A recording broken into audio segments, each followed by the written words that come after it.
Анда эмесе сиздерге Өмүрзакыттын сөзүнө таандык "Эй жаштыгым, сен кайда кеттиң" деген ырды.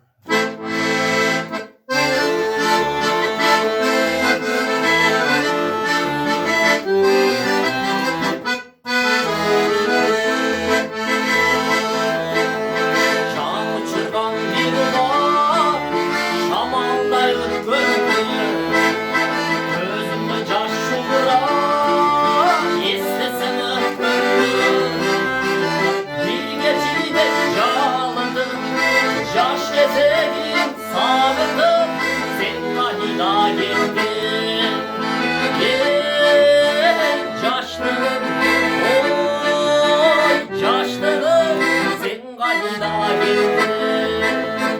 Эй жаштыгым, ой жаштыгым, сен кайда кеттиң?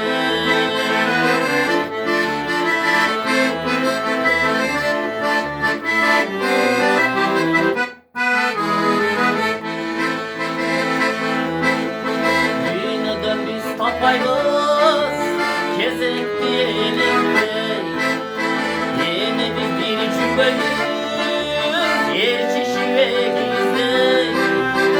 Bir geçide çalındım, yaş kezeğim sağladım, sen kayda gittin.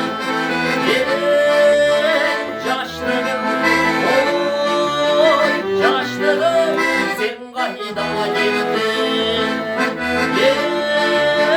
Yaşlığım, oy yaşlığım, sen kayda gittin.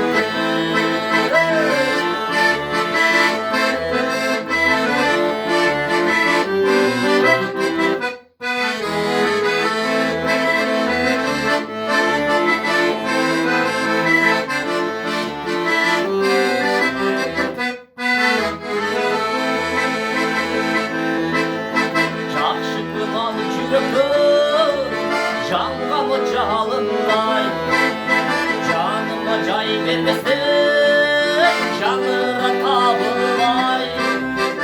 Bir geçide çalındım, yaş kezeğim sağındım, sen kayda gittin. Yaşlığım, oy yaşlığım, sen kayda gittin.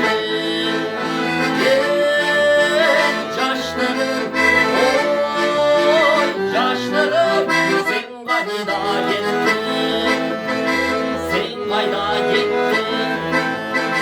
Sen kayda gittin?